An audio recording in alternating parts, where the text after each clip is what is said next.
pasado, de Menzies, ayer y hoy. El jefe de gabinete del gobierno de Macri, Marcos Peña, se reunía con el canciller británico.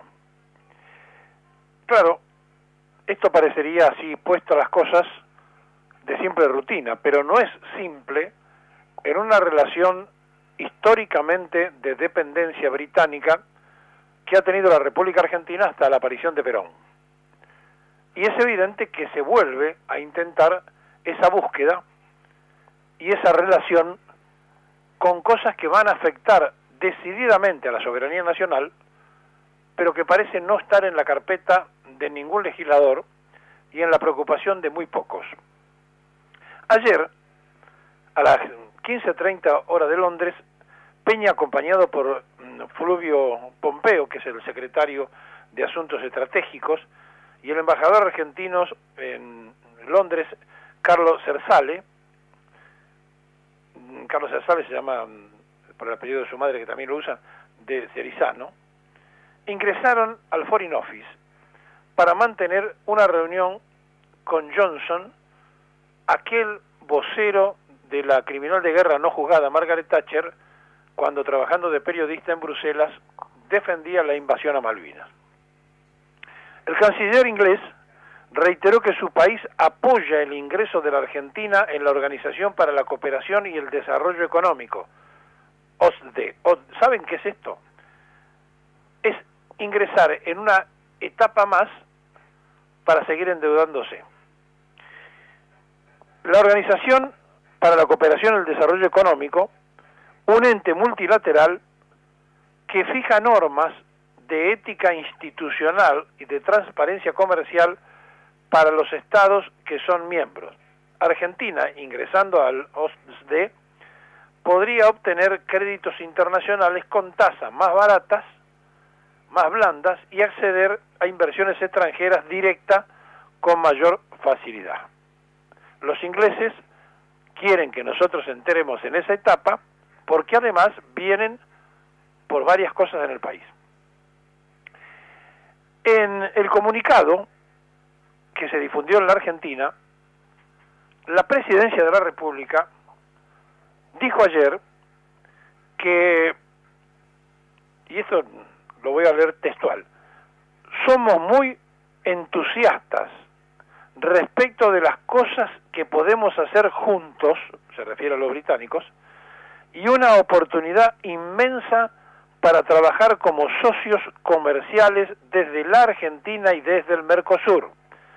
Hay una gran complementariedad en inmensas áreas, no solo en lo comercial, sino también en inversiones. A ver, dicen en la Casa de Gobierno que nos complementamos en muchas cosas. Sería bueno que las puntualizara. Peña, allá en Inglaterra, puso de relieve que a pesar de que existe una disputa y una diferencia sobre el Reino Unido por la soberanía de las Malvinas, aún podemos trabajar juntos en todo el resto de la agenda positiva que tenemos, que es lo que piden los británicos. Dejar en un paraguas Malvinas, no discutir nada de la usurpación y seguir avanzando en otros negocios. Mantenemos nuestros reclamos de diálogo y negociación, pero nuestros ministros de Relaciones Exteriores y el británico están intentando encontrar en forma conjunta un espacio en el que puedan trabajar sobre estas diferencias, y esa es la parte importante. Bien, hasta allí aparentemente todo muy de forma, no habría muchas cosas para entender qué es lo que se quiere acordar, pero cuando uno profundiza, ahí empieza a encontrarse que avanzaron sobre los negocios en el Atlántico Sur. ¿Cuál es el derecho inglés en el Atlántico Sur? La usurpación de Malvinas. ¿Cuál es la proyección en la Antártida de los ingleses? La usurpación de Malvinas. Y también el acuerdo habla de complementación científica en la Antártida. Claro, cuando uno se da cuenta que nos hacen correr por lo urgente y olvidamos lo importante, cuando hay un pueblo que está preocupadísimo por saber cómo vive un día más, y nos encontramos con que nosotros hablamos de cosas que tienen que ver con la permanencia argentina como tal, parecería que uno está hablando de otras cosas que no son la coyuntura, y efectivamente, sin embargo, son simultáneas. Estamos mal porque se piensa así, y como se piensa así, no les importa entregar la soberanía a nadie, porque hay antecedentes históricos de varios gobiernos que han hecho lo mismo. Además de las Islas Malvinas y la participación argentina en el ingreso en la OSDE, escuchen bien esto, Peña y Johnson conversaron sobre la cooperación científica en la Antártida y el Atlántico Sur. ¿Qué cooperación científica en el Atlántico Sur? ¿Cuál es? Bueno, investigar qué se pueden llevar. Seguimos, porque esto hay que entenderlo bien. La posibilidad de incrementar los niveles de turismo entre los dos países y el negocio de la pesca. Repito, y el negocio de la pesca. Antes de abandonar el Foreign Office rumbo al Parlamento inglés, Peña conversó con el primer ministro sobre la posibilidad de un acuerdo bilateral entre el Mercosur y Gran Bretaña.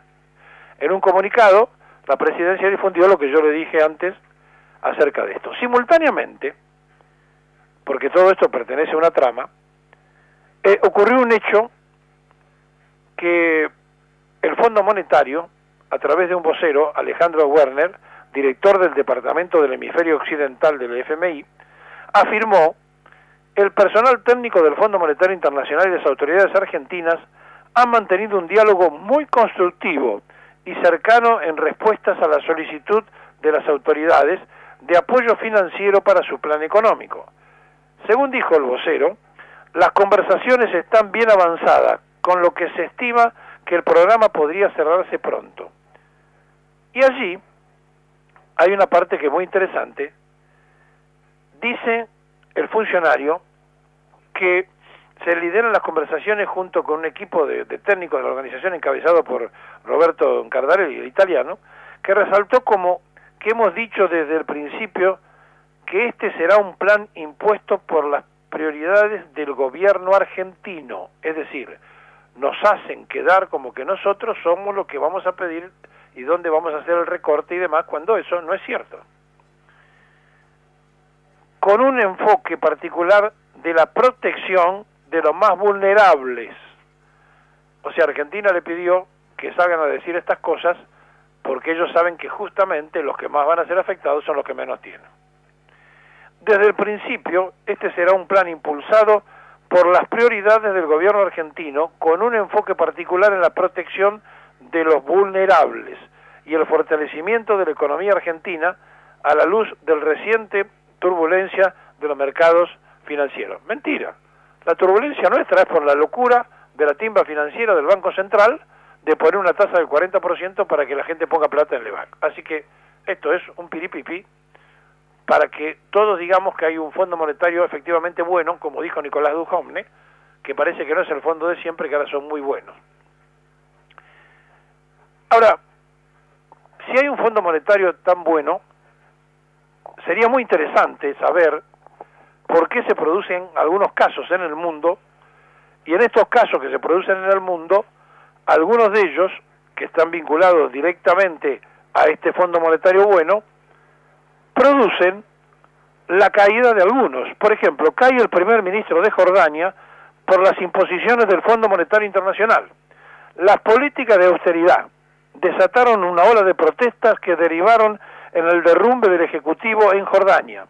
El primer ministro de Jordania, Hanin al-Mulki, cayó ayer después de una huelga general y de varios días de protestas en todo el país en contra de un proyecto de ley impulsado por su gobierno para aplicar una suba de impuestos recomendadas por el Fondo Monetario Internacional.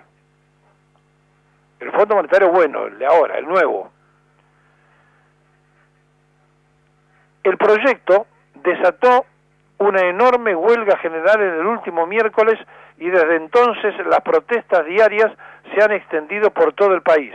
Ayer continuaban, pese a las decisiones del rey Abudad II de exigirle la renuncia al ministro. Jordania introdujo varias medidas de austeridad para aumentar los ingresos y reducir el déficit fiscal que contempla, entre otras cosas, la supresión de subsidios a los productos básicos, como el pan, la suba del precio de los combustibles, las reformas que se marcaron en el compromiso del país con el organismo internacional para bajar su deuda pública, etcétera, etcétera, etcétera. Lo mismo que hablan en la Argentina, lo mismo que hablaron en 1958 cuando Frondizi se metió de cabeza en el Fondo Monetario. Es decir, nada cambió, es mentira que hay un fondo bueno, social y más sensible, lo que cambian son los funcionarios que serán distintos a la interpretación de las cosas, y nos van llevando derechito a la confirmación del eje que tiene que ver con Buenos Aires, Londres, Tel Aviv y Washington.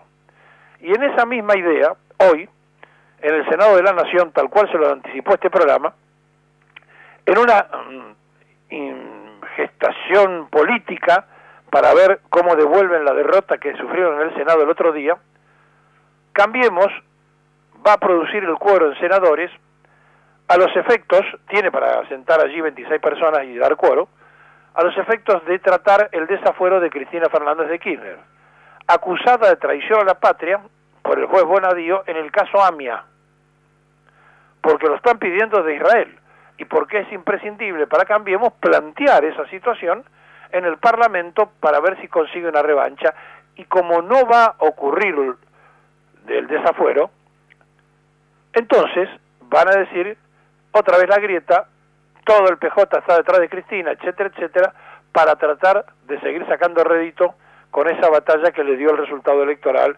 favorable 2 veces. Bueno, van a sentar 26 senadores, pero necesitan 37. Así que no va a salir, porque además no hay sentencia definitiva sobre este caso y no se le puede sacar el fuero a ningún legislador de ningún color político sin sentencia. Pero como van a transcurrir los 180 días que el Parlamento tiene de plazo para tratar un pedido de desafuero, lo que quiere hacer Cambiemos es un poco de barullo para que se hable todo el día y para que la prensa adicta salga a hablar de estas cosas y de paso quedar bien con ese eje donde se están absolutamente involucrando desde ya hace bastante tiempo. Mientras todo esto pasaba, mientras en la Argentina nos preocupábamos por varias cosas, el endeudador Caputo, Pompeo y el jefe de gabinete le rendían honores a los soldados británicos caídos en Malvinas. Fueron a rendirle honores a los usurpadores que vinieron a matar argentinos, convencidos de que era una devolución de gentileza de lo que había hecho el canciller pirata cuando rindió en el cenotafio homenaje. Pero después se cruzó y le hizo un homenaje a la Torre de los Ingleses, enfrente del cenotafio de Malvinas, en la Plaza San Martín. Sería bueno, entonces, saber qué hicieron los argentinos después de rendir homenaje a los ingleses. ¿Sabe qué hicieron? Hablaron correctamente el inglés que aprendieron de su juventud.